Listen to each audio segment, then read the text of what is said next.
Hi, and welcome back to the Amazon Fanatics program. I am your host, Justin Simon. We had a really fascinating interview with James Thompson last week, who's just a really enlightening, brilliant guy who knows Amazon from the inside out. And in one of the questions we asked him, he said, I'm not a PPC expert, so I don't want to answer that. And that made us think, well, then we got to go get a PPC expert and talk to him or her. And so we looked at a couple of them and said, well, that guy's pretty good. And then we looked and said, a little low on the expertise level. So then we looked up a little bit and said, well, that's a good medium level. And that's a good guy. And he said, well, why are we messing around? Let's just go straight to the top. So we did. So today's guest, and we can't be happier to have him on, is Brian Johnson. He is the founder of PPC Scope. He is a partner in the Sponsored Products Academy. He's got a Facebook group for PPC troubleshooting. And everywhere you go online, whenever you look at PPC podcasts, PPC information, anything going on with how to get your products sold and sponsored on Amazon, and to make sure that you are increasing your sales while not overspending on your ads, the name keeps popping up, Brian Johnson. So we said, well, then let's talk to Brian Johnson. And Brian, thank you so much for coming on today and giving us some time. Thanks for having me. Let's start with the basics. And if you are a veteran Amazon seller, you might want to jump ahead to about the 5-minute mark and we'll put the time in. But I want to start with the basics. Why should people who are starting on Amazon use PPC ads? Okay. Well, I guess to kind of clarify, the use of PPC ads on Amazon is that most people come in thinking that that's how they're going to generate sales for their product, especially if they're launching a brand new product. And so while the sponsored products advertising is great for launching a new product onto Amazon, it's best suited for identifying who your target audience is. And for many sellers that have come on in the past few years that are the private label sellers, a lot of times it's an opportunity. The products that we sell are more out of an opportunity, not necessarily because we have this intense knowledge about the product or the audience that uses it. So one way we can shortcut that is to use the sponsored products advertising in order to see the terminology that shoppers use in order to find the product, the type of product that we sell, as well as which ones actually convert to the product that we sell. So that way we can further narrow down exactly who our target audience is and go after them specifically rather than trying to be all things to all shoppers. And a lot of that you can find through the analytics and through understanding who's purchasing based off the ads and as far as what keywords are being searched. Is that correct? That is absolutely correct. Yeah, unlike other platforms, Amazon is not going to tell you when somebody comes off of another site outside of Amazon, they come on to Amazon, maybe they do a search for your product.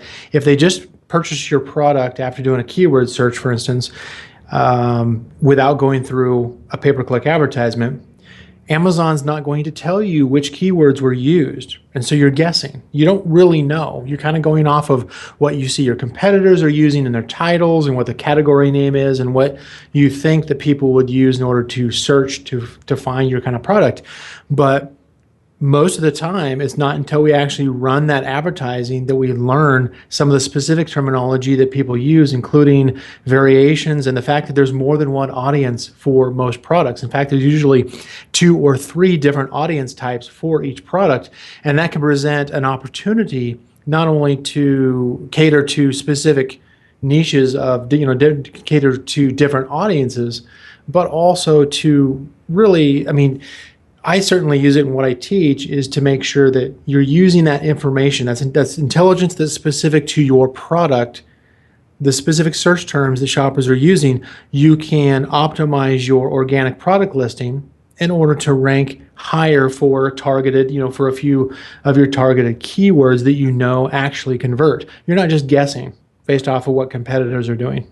And when you're looking for these analytics, when you're looking to fill in the information gaps that you have, what kind of time period are you looking at? How long should you be running these ads before you make changes to your profile and your descriptions and your keywords? Give me an understanding of, you've launched your product, you've started, you took out some PPC. Are we a week? Are we 3 weeks? Are we 2 months? What's the time period before you want to start making some changes? Okay. So one of the things that I teach is that there's a general life cycle to advertising on Amazon.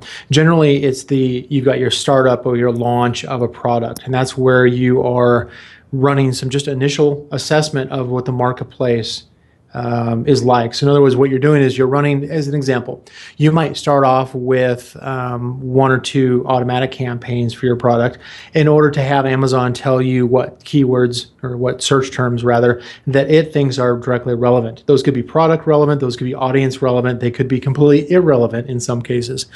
But it's the feedback from Amazon telling you what it thinks that you're selling or what the audience is for your product. And so you have some initial research. It's also going to give you a chance to identify what some of the other keywords are that are being used, or rather some of the other search terms that are being used in order to find a product like yours, and what the going rate is for that cost per click. And so it kind of gives you an idea as far as what you need to budget, what it's going to cost you in order to play in that arena. And frankly, there's some keywords, and pretty much in every product niche, there's always one keyword that's just too expensive to sustain for a long period of time. But you still need to identify what that keyword is so you can build your keyword research off of that and to expand out. So that kind of goes into the second phase, which is basically your growth phase. That's where you're going to do a bunch of keyword research using external keyword research tools as an example, using keywords that you know that you believe are directly relevant to your product or the ones that you find from your initial advertising. And you basically balloon up with a lot of keywords that you actually bid on in your advertising campaigns, and in order to identify which specific keywords and which specific search terms they get associated with those keywords actually lead a shopper from simply just browsing through Amazon to actually to your product listing page, and ideally to convert to the product that you're selling. So it basically starts off with the launch, and then it goes into this balloon of keyword research, and then you can go in and start optimizing by basically segmenting between the search terms that are converting for your product, maybe not profitably yet, but they're certainly converting for your product, and the ones that are not. You can kind of separate those two. You can reduce, basically you can do some optimization to reduce the cost on the ones that aren't converting. But what you're doing is you're starting to build up this short list. Maybe it's 10, 20 search terms that actually attract the audience, as well as hopefully convert to that audience.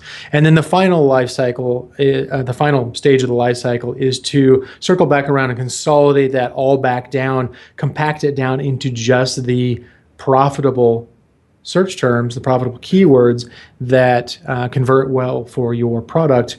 And at different stages during that, you can identify, there's always going to be some outlier that seems like wow, this one's really just converting well. You're always going to have a search term that is going to stand out and convert well for a product, ideally within the first few weeks. And so at that point, like say maybe 4 weeks into the advertising, I might actually make changes to my product listing in order to better position my product listing in organically, because the reality is that the advertising on Amazon is about 20% on average of your actual product sales. The other 80% is the organic. So use your advertising to basically feed and to optimize the organic side, the 80%. Well, we're talking to Brian Johnson, the founder of PPCscope.com, and in that last answer, he only said about 47 interesting things that we're going to want to delve into. And we are here on the Bald Guys. Nope, that's not right. It is the Amazon Fanatics program at Fanatics Media. So, Brian, right. you mentioned quite a few things in that last answer. I'm going to parse some of them here. Okay. We hear a lot of people who go in before they take their PPC ads out, and they think of all these keywords, and they haven't necessarily done research, or they've done minimal research, and they think these are the keywords I have to have, and they don't even think, well, you're significantly overpaying for the return on that keyword. You're in a crowded spot. There's no reason for you to be going up against a Nike or a Sony. You just simply can't outspend them, and nor should you. Where do you find, and this I understand is somewhat arbitrary, but where do you find the dividing line between a worthwhile keyword and one that they might want to just toss away? Profitability over time. Easy. So, there's going to be certain ones where I can say, there's going to be profitability for, actually, I guess that's two parts to it. So you got profitability for your advertising, because there's going to be keywords that simply are just too expensive for you to sustain the advertising on, because you're just losing money like crazy. And despite some popular beliefs that it's okay to lose a bunch of money in order to gain a few units that'll help with your organic listing. I kind of differ from that opinion. However, I do understand that there's some keywords that are going to be too expensive for advertising, but may be ideal for organic optimization. Meaning, if you can identify a keyword that converts very well for your product, and you can assess, maybe I'll take a look at my top 5 converting keywords, and I'll assess what the competition is on Amazon. I'll simply I'll go into Amazon, I'll take that keyword and I'll search on Amazon, and I'll see how many competing results does Amazon consider to be directly relevant to that specific search term. And generally, I'm going to go for the ones that have the lower amount of competition. I already know that it converts well from my advertising. I already can see how many ad impressions that the advertising for that keyword get from my advertising. But I'm going to start out, maybe later on I'll get more aggressive and go after some of the more competitive keywords, the Nikes, some of the more competing products. However, I'm going to look to see, I already know this keyword converts. The PPC data tells me that. Right. Now I'm going to see if I put that keyword into my title, as an example, if I'm directly targeting that particular keyword phrase, then I also want to know, okay, am I going against 1,000 competing listings, or am I going against 200,000 competing listings? That's a huge difference as far as where you're going to end up, because just because you put the keyword phrase into your title does not mean that you're going to have a chance at page 1 unless your odds are much greater because there's lower amount of competition. So you may not hit the same kind of volume. There's a lot of sellers come on to Amazon looking for, I'm looking to do $1 million a month, and so I need to be in position 1 for Garcinia Cambogia. It's like, that's just not going to happen. The reality is, unless you're doing Black Hat, you're not going to be able to get into that position. It's much better to pick a secondary or even a tertiary keyword that has a lot less competition, so you can start getting sales and actually pay for your business, and then you can build upon that. You can go aggressive later on, but don't take the 800-pound gorilla on head-to-head. That's just, you're going to get beat. The odds are you're not going to win. Yeah. And that's what's so interesting, is that a lot of people come into Amazon and they think, I got to get my PPC out on page 1. Got to be the first listing. If I don't do that, then everything fails. And I think that's a mistake. And I think too much people, obviously at the end of the day, that's your goal.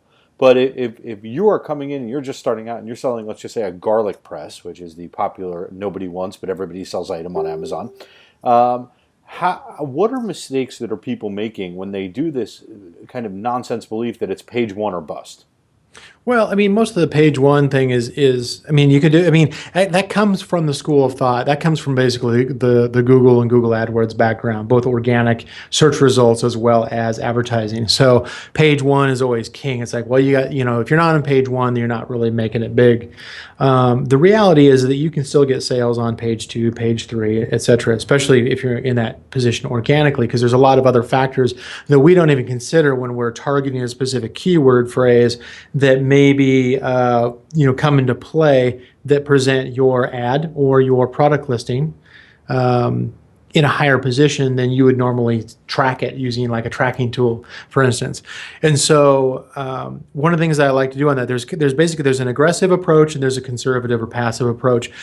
Honestly, for most sellers, the passive approach is, from an advertising standpoint, it actually works out pretty well for them. And the passive approach is simply bidding low. Not bidding aggressive, not bidding the $1, $2, $10, kind of bids.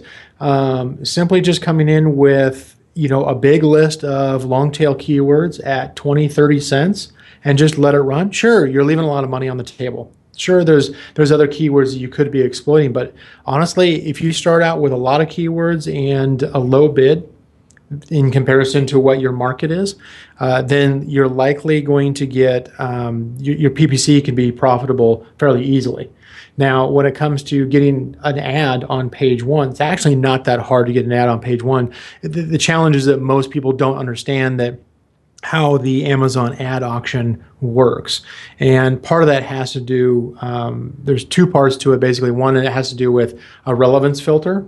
relevance and qualification filter. And then the second one is how they prioritize which ad comes, above, which one comes first, which one comes second. Most sellers, most advertisers, I should say, never see their ad at all. And so that's because their ad is getting filtered out in the first half. And so they never even make it to like, okay, I want to be first, second, third. Is it showing or is it not showing? That's the biggest problem. And usually that has to do with Amazon doesn't consider your product listing to be directly relevant to the keyword that you're bidding on or the keyword, basically the content of your product listing. And so kind of a shortcut, kind of a gem on that is to make sure that you've got whatever your target keyword phrase is that you think you should be showing your ad for and that you're targeting, make sure it's in your front end content of your listing. Well, so there's a bunch more questions I have about Amazon, and we're going to get to them all. But we're talking to Brian Johnson, who's the founder of PPCscope.com, and I want to take a minute or two here to talk about the Sponsored Products Academy, and you can check that out at sponsoredproductsacademy.com. Tell us a little bit about what the course is and why it's something that people who sell on Amazon should really consider taking. Okay. So with Sponsored Products Academy, my partner and I, Brian Burt, who's my partner on Sponsored Products Academy, we decided that we wanted to go definitely a much higher level as far as the course goes. There are other courses that are out there that are smaller in nature, but we wanted to be a lot more inclusive. We, as my partner says, we wanted to put basically, my brain in a box, that we could, that people could get access to.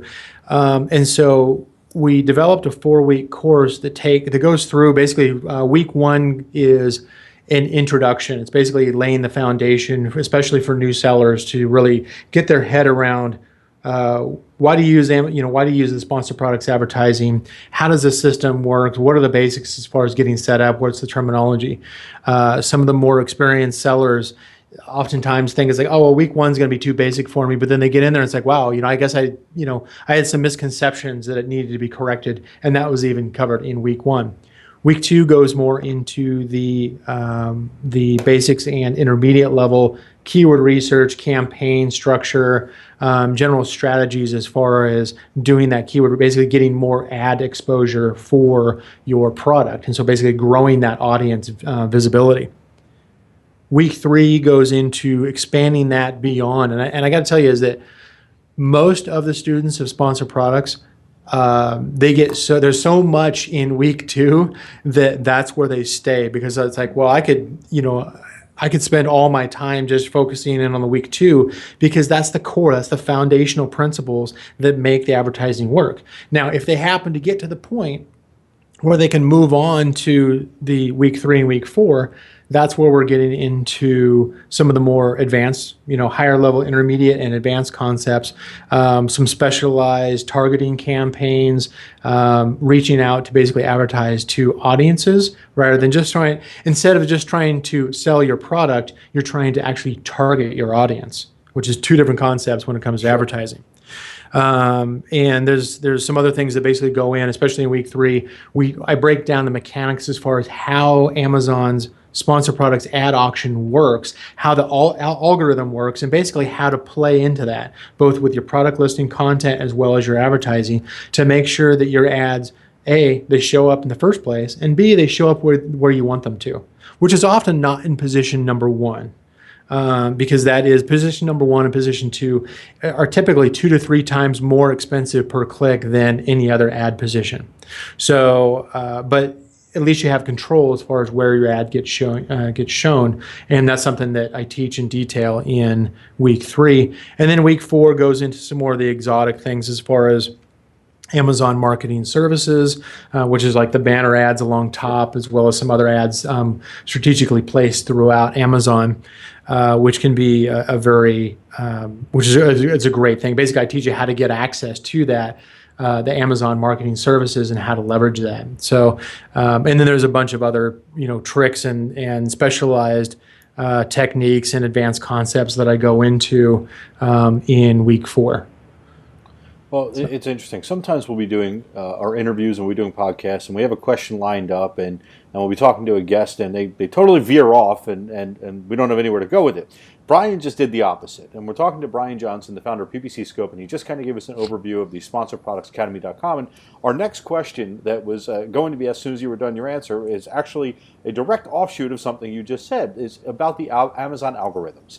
And they seem to be changing just all the time. And your course obviously stays on top of what is happening, but how can people who don't take your course get a feel for how the algorithm changes are going to affect what they do and impact what they do on the PPC process? So, I mean, one of the things that we do through, there's a couple of points on this one. So we've got the Amazon PPC troubleshooting Facebook group, which is fairly popular, and we try to stay on top of those.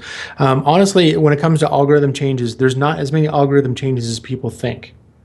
Certainly not as many large ones. Oftentimes there's more things like seasonality and some other factors that come into play that people just write off as like, oh, well, there's an algo change, right. And so it completely messed me up. And it's like, well, no, technically no, that's not the case, but it's one of those things where it's kind of like, well, it's kind of like trying to predict the weather sometimes, and trying to say, it's like, well, the reason that it rained here when there's no clouds in the sky is because, you kind of have to, it's like there's some science behind it, but the reality is that some people just think it's like, oh, well, that's voodoo. No, it's actually, there's a reason for it.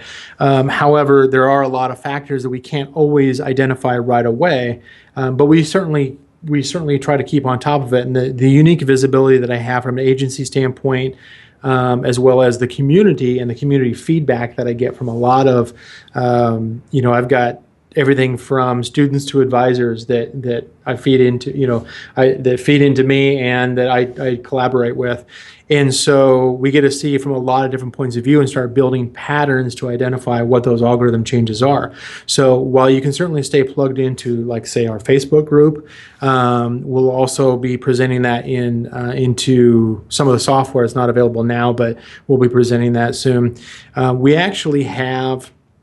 There's an extension off of, there's basically like a VIP mastermind group that is an extension off of Sponsor Products, which Sponsor Products Academy is actually a prerequisite for that. But that is a very popular private group where, we've got basically provide bleeding edge information as far as like, okay, here's what just changed, here's the strategy, here's the recommendation. That is a paid private, group, but it's kind of one of those things where they get the leading information, right away. But ultimately, most community chatter and observations are still going to come down to even like the PPC troubleshooting Facebook group. So at a minimum, that would be a good place to start. So you mentioned seasonality, and a couple months ago, Amazon had their biggest Prime Day of the year. We are coming up here on Cyber Monday and Black Friday, and of course Christmas, and then Halloween sales are obviously going to be big.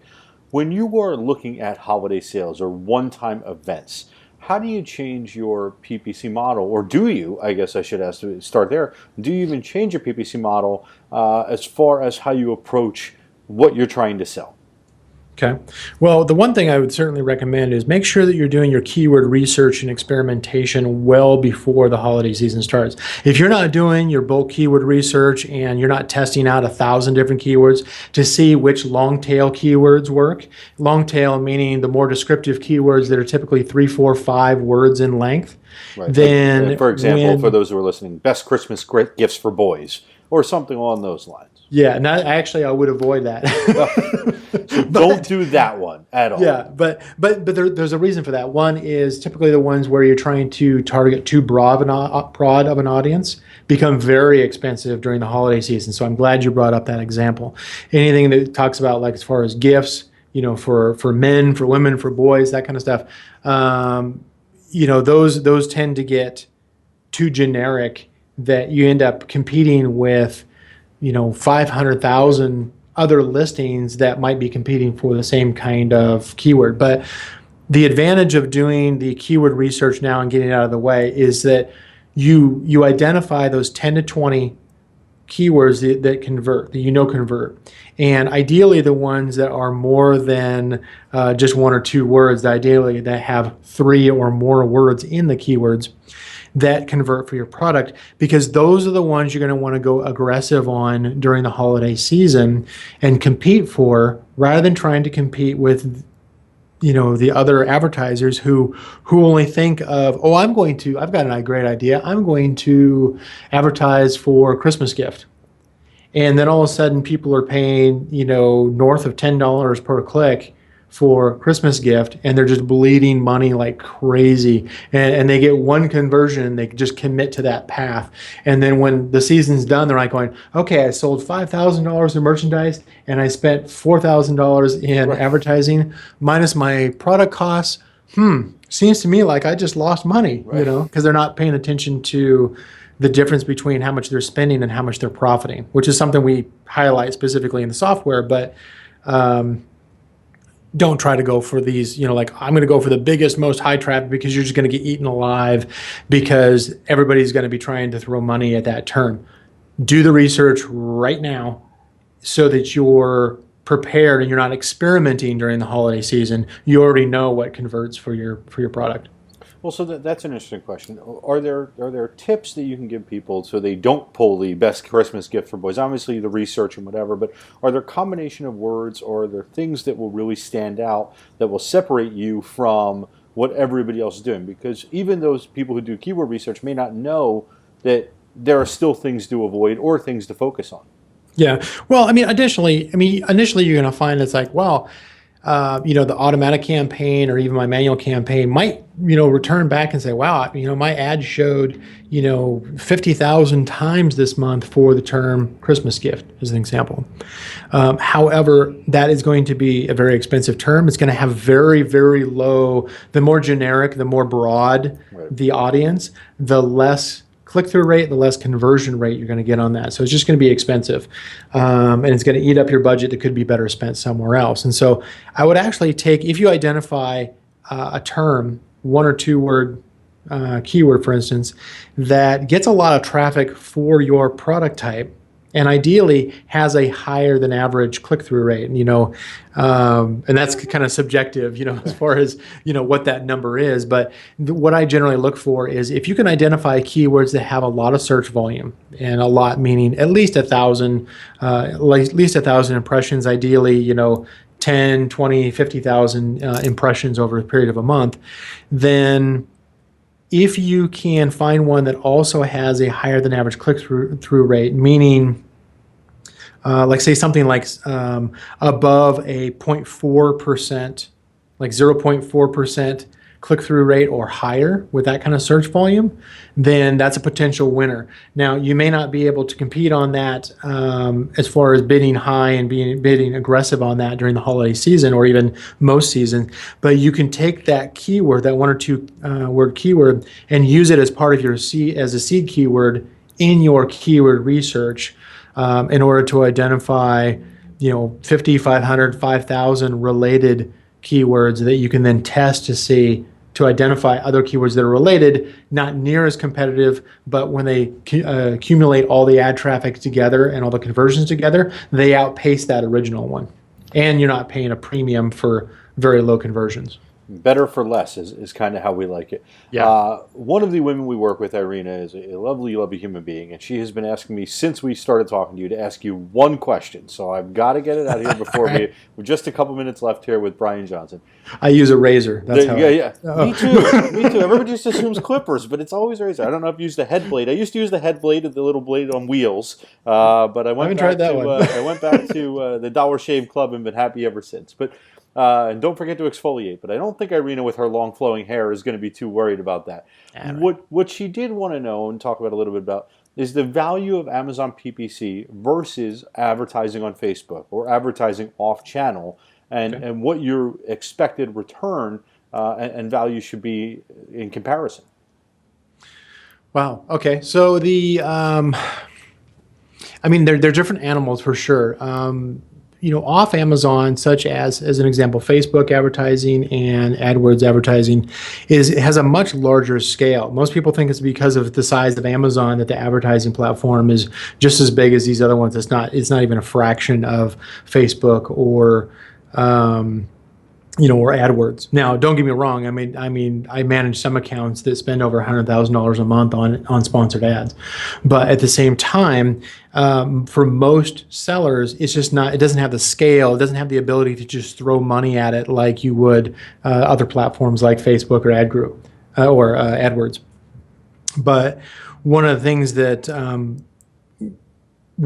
look at is, because you're on an e-commerce platform, the market intelligence, basically as far as the learning what the audience is using as far as the search terms, and being able to translate that into what actually converts to your product, has a higher value to me than simply just lead generation from outside Amazon. Now, there are ways you can tie in external advertising through Amazon's affiliate program and keyword tracking and all that kind of stuff.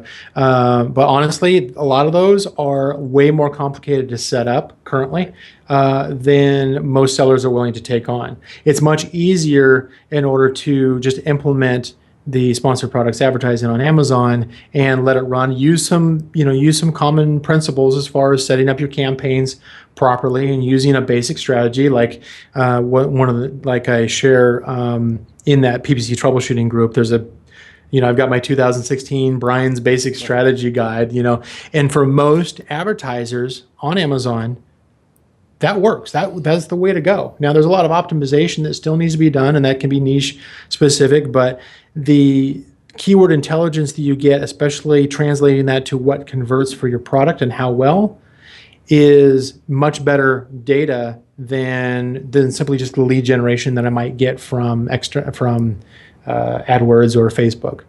Not to discount those, because there's definitely a value in running those, but I think that those are a lot to take on for the average seller. And we just have one last question here for Brian, although it's kind of in two parts as we wrap up this really, really enlightening interview. And Brian, thank you so much for joining us today. Of course. There's a lot of software out there. There's a ton of apps. There's all kinds of third-party options. And it's really tough to make sense of what's good and what's not. So both on the PPC front and on the keyword front, are there softwares you could say, hey, listen, use these. These are going to give you your best results. These are going to set you apart, and you're not going to end up just wasting money on in essence, garbage software that's promoted well. Right. Well, there's certainly plenty of churn as far as the software goes. In fact, obviously, we've got our own PPC, the PPC Scope software for analyzing sponsored ads. That is actually on version 2 now, just recently launched, which is night and day to anybody who's used the first version. It's not even the same. It's not even the same platform or anything. It's 10 times the product. But this is actually our third Amazon software project. We actually had one that was similar to like an AMZ Tracker software package. That one we ended up closing down because there was just too many players in the market, and it just didn't make sense at the time. So we moved on to the PPC side of things. However, so that's kind of speaking to the churn and the turnover of some of these apps. I would say having some of my basic tool set includes, from a keyword research standpoint, I'll typically use merchant words. I don't rely on the third-party traffic projections that they're suggesting, nor would I do from any third-party tool. I simply just test everything that comes back. If I have a seed keyword of Christmas gift, for instance, and I put it in there and it comes back with 5,000 related keywords that includes Christmas gift, I'm going to test 5,000 keywords. Now, each ad group only has, can only hold 1,000 keywords, and so you're going to have to break it up, and there's a good way to do that. But at the same time, I'm going to test everything. I throw everything in the wall and see what sticks. I don't pick and choose. I don't pre-filter. I don't do any of that kind of stuff. I let the sponsored products platform do the work for me, and they'll filter it and clean it up later. Now, in addition to that, when I get more aggressive, especially with client accounts, when I get more aggressive, I'll also add on keyword research from a couple of other tools, including Keyword Inspector. Keyword Inspector is a James Harbaugh product. The simple reverse ASIN keyword research, I don't actually use that one for advertising. I actually use his newer one, which is the reverse PPC lookup, and that one, it's much more. It's very tight and very limited as far as the results, but it gives me some more insight into what some of my competitors are advertising on. It's not perfect. Maybe I use the combination of both the reverse ASIN and the reverse PPC lookups on Keyword Inspector. There's other tools too that are coming up, that are up and coming. Helium 10's magnet keyword research is a good one. That one's by Manny Coates. Yeah, and there's some other third-party tools, including Scientific Sellers and Keyword.io and some of these. But my core ones that I always start out with, that I always have my staff use on a regular basis, is Merchant Words and Keyword Inspector. I'm starting to have them use Magnet more as well. Well, we're going to have Manny here on the program in a couple weeks. We did interview with him a little while ago, and we'll get that up here. But I want to take a minute again to thank Brian Johnson. He is the founder of ppcscope.com, which we just talked about. If you are a serious Amazon seller, go check out sponsoredproductsacademy.com. What we just learned in 30 minutes, you're going to learn about a millionfold. And that might be underestimating how much you're going to pick up from this course. You also have the Facebook group, the Amazon PPC Troubleshooting, and Brian also does some consulting, and he does especially consulting on great hairstyles. So yes. Make sure that if you're looking for this look, he's your guy. Brian, I want to thank you so much for coming on the Amazon Fanatics program. It was a really enlightening interview. We learned a lot, and hopefully we'll be able to have you back here after the holiday season and take a look at how the holiday impacted some sellers and get some questions on what didn't go right with their PPC ads and post-mortem. Get them fixed. Get them fixed for next year. So sounds great. Thanks for swinging by, and we hope to talk to you soon. Thank you very much. Excellent.